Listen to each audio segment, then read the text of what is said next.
মা প্রতিদিন সন্ধ্যার সময় তাকে ফিরে পান। আজকে সন্ধ্যা হয়ে গেছে, শিশু মুহাম্মদ সাল্লাল্লাহু আলাইহি ওয়াসাল্লাম বাড়ি ফেরেন না। কারণ কি, কেন বাড়ি ফেরে না?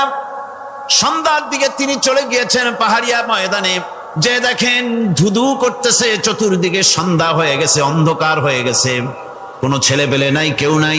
পাহাড়ের পাদদেশে বসে শিশু মুহাম্মদ সাল্লাল্লাহু আলাইহি ওয়াসাল্লাম কাঁদতেছেন। মা প্রশ্ন করলেন, বাবারে সন্ধ্যা উত্তীর্ণ হয়ে গেল, কেন একা একা বসে বসে কাঁদো? তিনি বলছেন, মাজি আজ কদিন খেলা দেখতে আসলাম ময়দানে, প্রতিদিন দেখি যখন সন্ধ্যা হয়ে যায় মুরব্বী শ্রেণীর কিছু লোক আসে, ছেলেকে নাম ধরে ডাক দেয়, ছেলেরা দৌড়ে তারা বাবার কাছে চলে যায়, আর বাবা ছেলেকে কোলে নিয়ে মুখে চুমা দিয়া বাড়ির দিকে নিয়ে যায়। আমি আজ কদিন পর্যন্ত এই ময়দানে এলাম, কোনদিন সন্ধ্যা বেলায় তো কেউ এসে আমাকে মুহাম্মদ বলে একটা ডাক দিল না। আমার আব্বা কি নাই? আল্লাহ রাব্বুল আলামিন বলেন, আলাম ইয়াজিদকা ইয়াতীমান ফাওয়া, এরকম এতিম অবস্থায় পেয়ে আমি কি আপনাকে আশ্রয় দেই নাই? আপনাকে আমি পেয়েছি এতিম অবস্থায়, এরপরে আমি আপনারে আশ্রয় দিলাম। ওয়াওয়াজাদাকা দাল্লান ফাহাদা, এরপরে আমি আপনাকে পথ হারা পেলাম, আমি আপনাকে পথের দিশা দিয়া দিলাম। ওয়াওয়াজাদাকা আইলান ফাআগনা, এরপরে আমি আপনাকে দরিদ্র অবস্থায় পেয়েছি, তারপরে আমি আপনার দারিদ্র মুক্ত করেছি আপনাকে। মানুষ যখন ভিক্ষা নিতে আসে, গরিব মানুষ ভিক্ষা চাইতে আসছে, ওই মেয়ে আত্মাহিত জানো, দোয়া কুনুত জানো, বাড়ি যেয়ে কাজ করবা, এই সব আজে বাজে কথা বলে ভিক্ষা দেয় না। সাইলকে ধমক দিতে রাসূল করিম সাল্লাল্লাহু আলাইহি ওয়াসাল্লাম নিষেধ করেছেন, সাইলকে ধমক দিও না। গাড়িতে বসে যাচ্ছেন সাহেব, ট্রাফিক মোড়ে যখন সিগন্যাল জ্বললো, গাড়িগুলি দাঁড়ায় গেল, ফকির এসেছে, হাত নাই পাও নাই, বুড়া মানুষ, একটা পয়সা বার করে না। আবার এই মানুষটি ওই ফকিরকে ধমক দিয়া বার করে দিল। এরপরে এই লোকটি যখন কোনো মাজারের কাছে পৌঁছে গেল, 500 টাকার কড়কড়ে নোটটা ফেলে দিল। বলেন টাকা দরকার কার? মরা মানুষের না জিন্দা মানুষের? কার দরকার? যার টাকা দরকার ছিল তারে দেওয়া হলো না, যার দরকার নাই তারে দেওয়া হলো। এরপরে লোকটা না খেয়ে যখন মারা গেল, পথের ফকির, রাস্তার ফকির, না খেয়ে মারা গেছে। এরপরে তার কাফনের কাপড় নাই, লোকটাকে রাস্তার উপরে শোয়া একটা ছেঁড়া কাপড় দিয়ে ঢেকে রেখেছে। বড় লোকেরা, সাহেবরা তখন গাড়ি দাঁড় করে আর 5টা টাকা 2টা টাকা করে তার লাশের উপরে মারতেছে। এটা মানবতার এর চাইতে লাঞ্ছনা, মানবতার জন্য এর চাইতে গঞ্জনা আর কিছুই হতে পারে না। মানবতার প্রতি লাঞ্ছনা, এর থেকে আর দুর্গতি কি হতে পারে? একবার তিনি ঈদের দিকে নামাজ পড়ার জন্য যাচ্ছেন, প্রতিমধ্যে দেখেন একটা বাচ্চা ছেলে কাঁদতেছে। এই রাস্তায় কত মানুষ গেল, কেউ দাঁড়ালো না থমকে, বাচ্চার ক্রন্দন কাউকে থামাইতে পারলো না। কিন্তু বিশ্ব নবী, দয়ার নবী রাহমাতুল লিল আলামিন বাচ্চার কান্না দেখে পাও বাড়াতে পারলেন না। নবীজি দাঁড়ায় গেলেন, জিজ্ঞেস করেন, ও বাচ্চা, ঈদের দিনে কাঁদো কেন? ঈদের দিনে তো কাঁদতে নাই। বাচ্চা বলে, তোমার কাছে বলবো না, আমি সেই সকালবেলা থেকে বসে আছি, আমি যদি মক্কার আব্দুল্লাহর পুত্র মুহাম্মদ রাসূলুল্লাহ সাল্লাল্লাহু আলাইহি সাল্লামকে পাই, মনের দুঃখ তার কাছে বলবো। বিশ্ব নবী জমিনের উপরে বসে পড়লেন, বাচ্চারে কোলের উপরে উঠায় বলেন, বাচ্চা বলো কি তোমার দুঃখ? তুমি যার জন্য বসেছো আমি তো সেই এতিম নবী, কি বলতে চাও? বাচ্চা বলতেছেন, ইয়া রাসূলুল্লাহ, আমার বাবা মারা গেছে, সেই ছোট্টবেলায় একেবারেই তখন মায়ের পেট থেকে আমি আসার পর বাপ মরে গেল, আমার মা আর একজনের সঙ্গে বিয়ে বসেছে, সেই পুরুষটি আমারে দেখতে পারে না, আমার মা যদি আমারে কোলে করে এসে সহ্য করতে পারে না, আমারে চুমা খাইলে সহ্য করতে পারে না, আমারে খাবার দিলে মা মার খায়। আজ ঈদের দিনে রাতে আমার মা আমাকে বলল, বাবারে তোমার কপাল খারাপ, তোমার বাবা মারা গেছে, তোমাকে সাহায্য করার কেউ নাই, আমি তোমার যত্ন করতে পারলাম না, কোলে নিয়ে চুমাও দিতে পারি না, আমার এমনই কপাল খারাপ। সুতরাং এতিমের দরদ এতিম ছাড়া আর কেউ বুঝবে না। তুমি আজ চলে যাও, ওই রাস্তায়, ঈদের রাস্তায় দাঁড়ায় থাকো, মাঠের রাস্তার পাশে, বিশ্ব নবীর কাছে তোমার দুঃখ বলো, এতিমের দুঃখ তিনি বুঝবেন। আমি মায়ের কথা মতো এই জায়গায় এতক্ষণ বসে আছি, হুজুর আপনি দয়া করে, আমার কথা তো আপনার কাছে বললাম, আমার মনের এই দুঃখ। নবীজি বাচ্চার কথা শুনতেছিলেন, চোখ দিয়া পানি পড়তেছিল, বাচ্চাকে বুকের সঙ্গে জড়িয়ে ধরে নবীজি বলেন, ও এতিম, মুহাম্মদ সাল্লাল্লাহু আলাইহি ওয়াসাল্লাম যদি তোমার পিতা হন আর হযরতে আয়েশা যদি তোমার মা হয়ে যায়, বলো তোমার মনের দুঃখ মেটে নাকি? ছেলে ডুকরে কেঁদে উঠলো আর বলল, ইয়া রাসূলুল্লাহ, হে আপনি যদি আমার পিতা হন আর আয়েশা যদি আমার মা হয়ে যায়, এর থেকে বড় সৌভাগ্যের আমার তো আর কিছুই নাই। নবীজি এতিমকে বাড়ি নিয়ে গিয়ে হযরতে আয়েশার হাতে তুলে দিয়ে বললেন, আয়েশা রে, পবিত্র ঈদের দিনে আল্লাহ রাব্বুল আলামিন তোমার জন্য একটা উপহার পাঠিয়েছেন, এটা যত্ন করো। এতিমের প্রতি দরদ রাখার জন্য আল্লাহ রাব্বুল আলামিন বলেছেন, এতিম, মিসকিন, বিধবা, অসহায় লোক, তাদের প্রতি যাতে করে মুসলিম সমাজ লক্ষ্য রাখে, সেজন্য আল্লাহ পাক নির্দেশ করেছেন। এইসব গরিব মানুষগুলি, নারী, গরিব, অসহায়, নির্যাতিত, তারা ইসলাম কবুল করেছেন সর্বপ্রথম। সুতরাং ইসলাম পুঁজিবাদের আশ্রয়স্থল নয়, ইসলাম হচ্ছে দুনিয়ার সমস্ত মজলুম মানবতার আশ্রয়স্থল। যেরকম আলহামদুলিল্লাহ। আমার বন্ধুগণ, ইসলামী বিপ্লবীর দাওয়াতের পর্যায়ে মক্কি জিন্দিগিতে যখন সূরাগুলি রাসূলের আসতেছিল, সেই সময় আল্লাহ রাব্বুল আলামিন বলেছেন, ওয়াহাদাইনাহুন নাজদাইন, আমি কি উভয় স্পষ্ট পথ তাদেরকে দেখায় দেই নাই? উভয় স্পষ্ট পথ তাদেরকে দেখানো হয়েছে। ফালাকতাহামাল আকাবাতা ওয়া মা আদরাকা মাল আকাবা ফাক্কু রাকাবা। তুমি কি জানো, তারা, আসল কথা হলো তারা সেই দুর্গম বন্ধুর ঘাঁটিটি অতিক্রম করতে চায় না। তুমি কি জানো সেই বন্ধুর দুর্গম ঘাঁটিটি কি? তা হচ্ছে শৃঙ্খল বন্দি দশা থেকে মানুষদেরকে মুক্ত করে দেওয়া, আর আও ইতআমুন ফি ইয়াউমিন যী মাসগাবা ইয়াতীমান যা মাকরাবা আও মিসকিনান যা মাতরাবা। উপবাসের দিনে নিকটবর্তী এতিম দুঃখীকে খেতে দেওয়া, আর ধুলামলিন মিসকিন যারা আছে তাদেরকে খেতে দেওয়া, যাদের পেটে খাবার নাই ক্ষুধার দিনে খুঁজে খুঁজে তাদেরকে খাবার দেওয়া। এই সমস্ত কাজ যারা করবে, আল্লাহ রাব্বুল আলামিন তাদের সম্পর্কে বলেছেন, উলাইকা আসহাবুল মাইমানা, কিয়ামতের দিন এদের ডান হাতে আল্লাহ রাব্বুল আলামিন আমলনামা দান করবেন। জোরে কোন সুবহানাল্লাহ। আমলনামা বেঈমান যারা তাদের হাতে আসবে, তাদের কোন হাতে আসবে? বাম হাতে। আর আমলনামা ডান হাতে আসবে কাদের? এই সমস্ত লোকদের যারা এতিমকে, মিসকিনকে যারা খেতে দিয়েছে।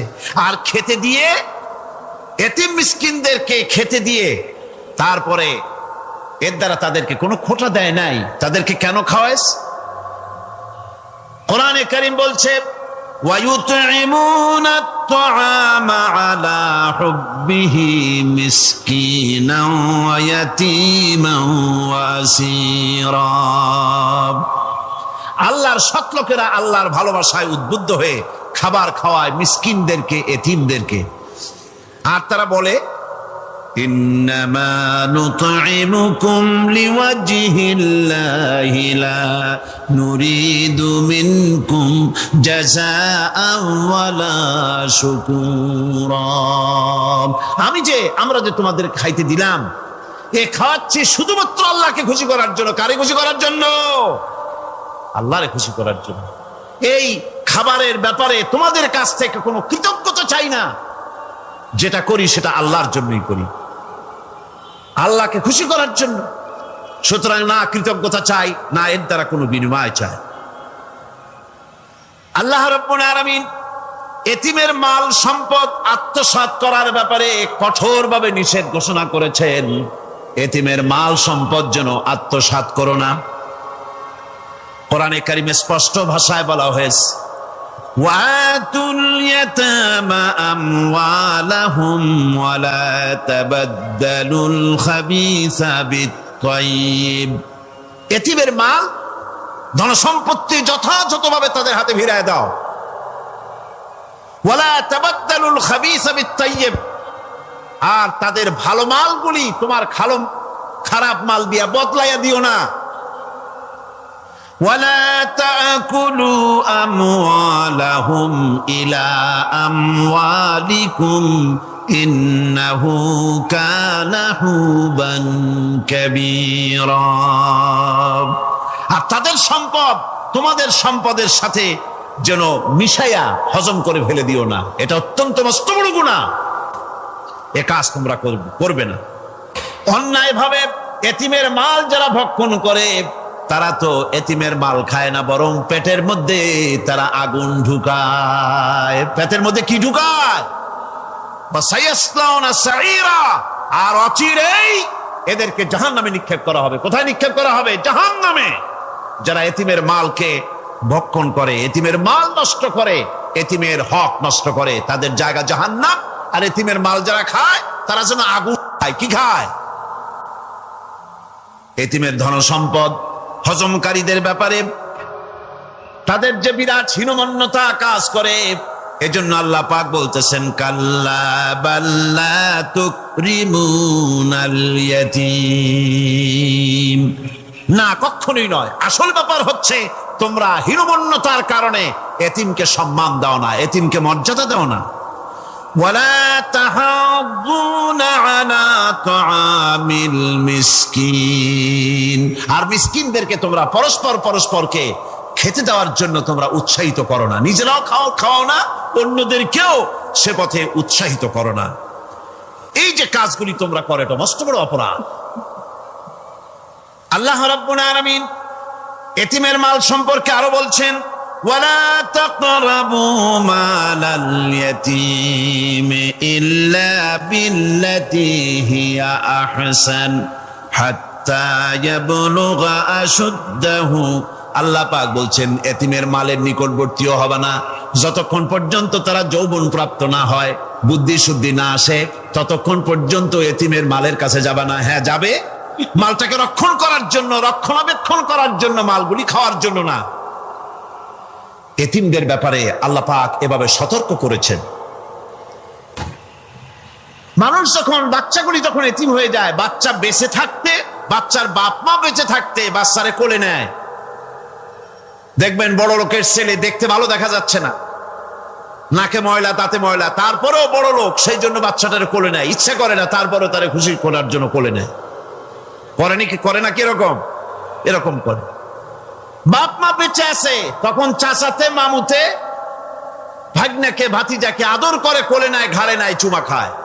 আর যখন বাপ মা মরে গেল, বাপ যখন মারা গেল, এই ছোট্ট বাচ্চাটি চাচার দিকে ফেলফাল করে তাকায়, মায়ের দিকে তার মামার দিকে ফেলফাল করে তাকায়।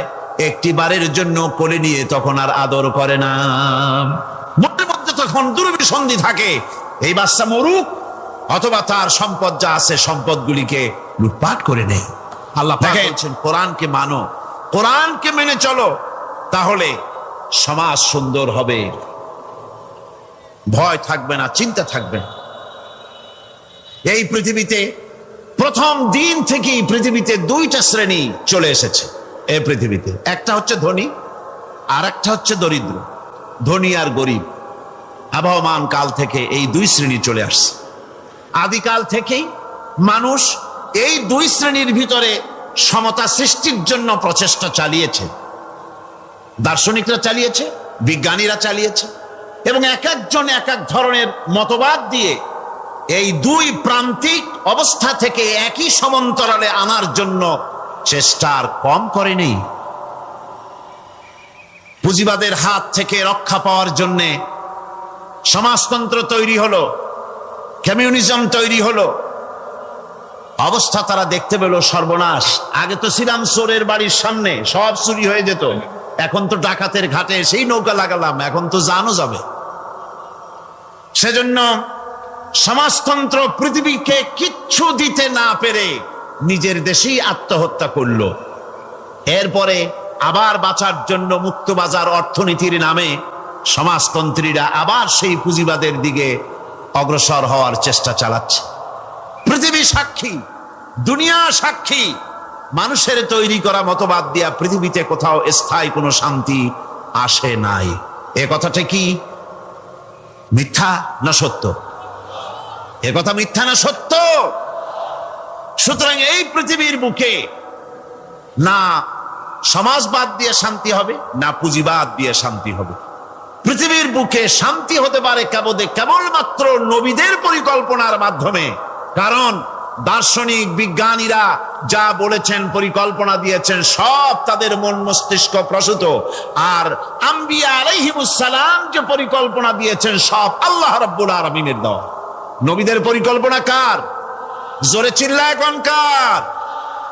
আল্লাহ রাব্বুল আলামিন তাদেরকে পরিকল্পনা দিয়েছেন। সেই পরিকল্পনার ভিত্তিতে তারা আদর্শ সেট করেছেন। মানুষের মধ্য থেকে দুঃখ, দুর্দশা, দারিদ্র, ক্ষুধা সব দূরীভূত হয়েছে। মানুষ সুখ পেয়েছে, সমৃদ্ধ পেয়েছে। ওই হাদিস আপনাদের সামনে আরো বলেছি, অনেক ওলামারা বলেছেন, আপনাদের আবার স্মরণ করিয়ে দিচ্ছি। সেই যে হযরতে খাব্বাব রাদিয়াল্লাহু তাআলা আনহু রাসূল করিম সাল্লাল্লাহু আলাইহি সাল্লামের খেদমতে গিয়ে বলেছিলেন যে আলা তাস্তানসিরু লানা, আলা তাদউ লানা, হে রাসূল আপনি কি আমাদের জন্য দোয়া করবেন না? আমরা তো না খেয়ে মরে গেলাম, আমরা তো ক্ষুধার জ্বালায় মরে গেলাম, আমরা তো মার খেতে খেতে শেষ হয়ে গেলাম। আপনি কি আল্লাহর কাছে আমাদের জন্য দোয়া করবেন না? আল্লাহর নবী কাবা শরীফের ছায়ায় আরাম ফরমাচ্ছিলেন। হযরতে খাব্বাবের কথা শুনে আল্লাহর নবী উঠে বসলেন আর তিনি বললেন, ও সাহাবী খাব্বাব শোনো, তোমাদের আগে এই জমিনে যারা দ্বীনের দাওয়াত দিতে এসেছিলেন তাদেরকে সমাজ শক্তি, রাষ্ট্র শক্তি তাদেরকে ধরত। ফায়ুহফারু লাহু ফিল আরদ, এরপরে তার জন্য জমিনে গর্ত খনন করা হতো, কবর খনন করা হতো। ফায়ুজআলু ফিহা, এরপরে সেই কবরের ভিতরে তাকে কোমর পর্যন্ত গেড়ে দিত।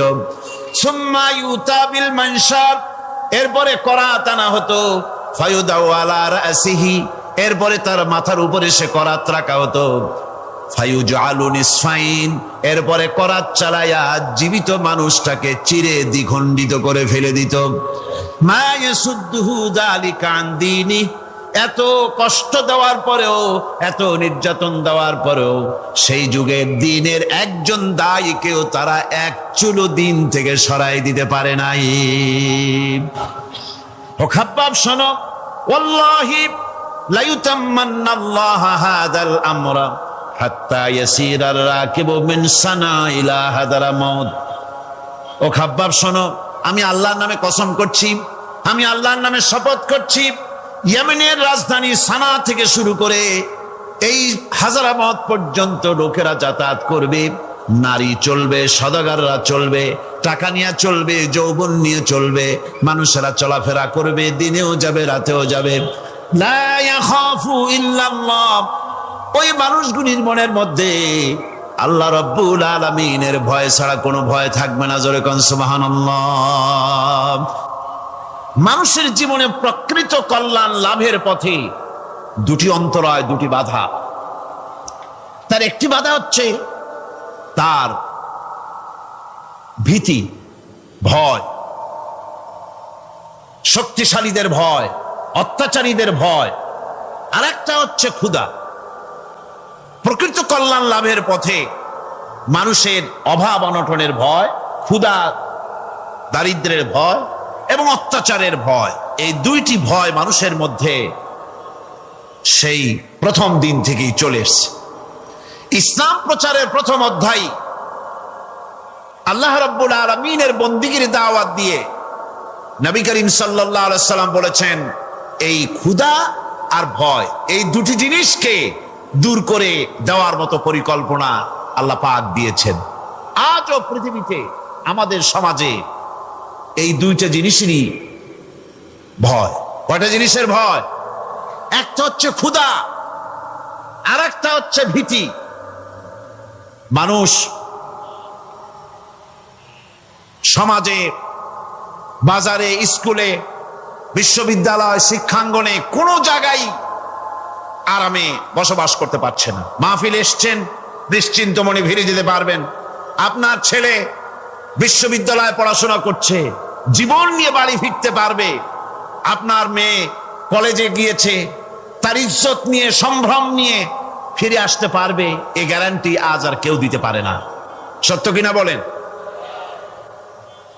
নবীজির কাছে আল্লাহ রাব্বুল আলামিন কোরআনে কারীমের আয়াত নাজিল করলেন, নবীজিকে শোনায় দিলেন এই দুটো জিনিসের গ্যারান্টি ইসলাম দিচ্ছে, আল্লাহ পাক দিচ্ছেন। তাহলে এই ফালইয়াবুদু রাব্ব হাযাল বাইত, ক্ষুধার সময় যদি খেতে চাও, ক্ষুধার সময় যদি পেট পুরে খেতে চাও, আর বিপদের সময় যদি নিরাপত্তা চাও, আরামে যদি ঘুমাতে চাও, তাহলে কি করো? ফালইয়াবুদু রাব্ব হাযাল বাইত, এই ঘরের মালিকের ইবাদত করো। কোন ঘর? আল্লাহর ঘর। এই ঘরের মালিক কে? আল্লাহ সুবহানাহু ওয়া তাআলা।